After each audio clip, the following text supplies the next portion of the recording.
Hello everyone, welcome to my YouTube channel Radha white shorts 369। तो आज हम एक बहुत ही गहरे सवाल को समझेंगे कि ट्विन फ्लेम जर्नी में डिवाइन मैस्कुलाइन यानी डीएम को कब पता चलता है कि ये ट्विन फ्लेम कनेक्शन है। क्या उसे शुरुआत में ही एहसास हो जाता है या सेपरेशन के बाद, या जब डिवाइन फेमिनाइन डिटैच हो जाती है, दूर हो जाती है। आज हम हर स्टेज को स्टेप बाय स्टेप गहराई से समझेंगे। सबसे पहले फर्स्ट मीटिंग, पहली मुलाकात।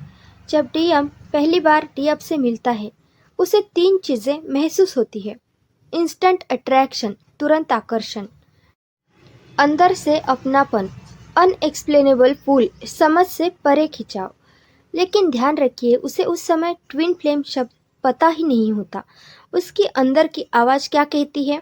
ये लड़की कुछ अलग है, ये रिश्ता कुछ अलग है, शी इज़ डिफरेंट, ये अलग है कुछ। मैं इसके सामने नकली नहीं बन सकता। I can't pretend in front of her. मैं इसके सामने दिखावा नहीं कर सकता। लेकिन अभी उसे स्पिरिचुअल कनेक्शन का ज्ञान नहीं होता। Second, mirror effect. Twin flame का सबसे बड़ा साइन है मिरर इफेक्ट। डीएफ उसकी कमजोरियां दिखाती है। ईगो, अहंकार, fear of commitment, childhood wounds, बचपन के घाव। अब डीएम को अनकंफर्टेबल महसूस होने लगता है।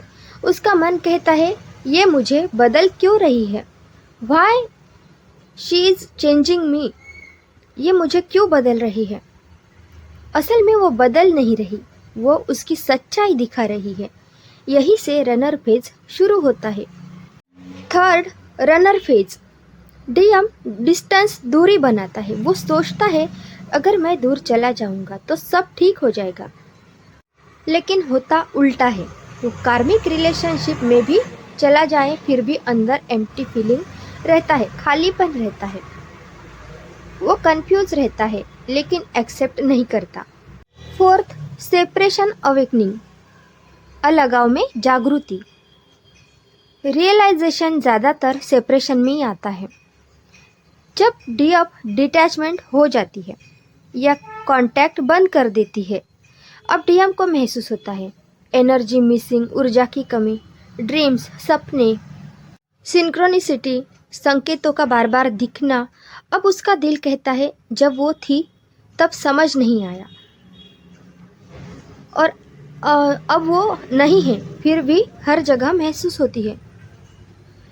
यही से स्पिरिचुअल अवेकनिंग शुरू होती है। अब फिफ्थ, रियलाइजेशन मूवमेंट, असली एहसास। अब डीएम सर्च शुरू करता है, खोज शुरू करता है। वाई कांट आई फॉरगेट हर? मैं उसे भूल क्यों नहीं पा रहा? मैं जुड़ा हुआ क्यों महसूस करता हूँ? और अचानक उसे ट्विन फ्लेम कंसेप्ट मिलता है।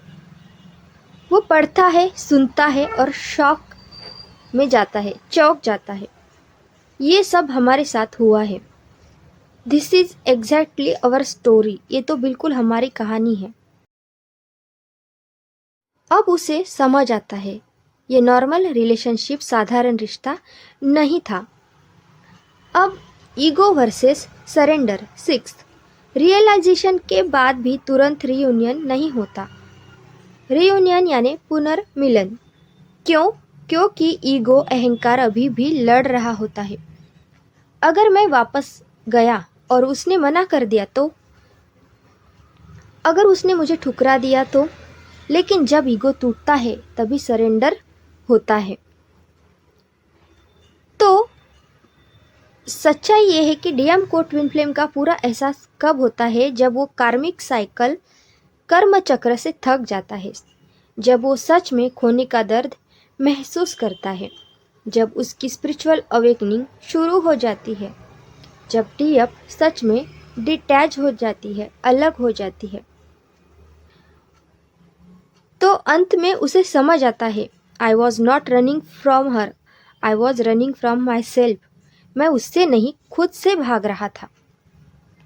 डीएम को शुरुआत में नहीं पता होता। उसे एहसास धीरे धीरे होता है।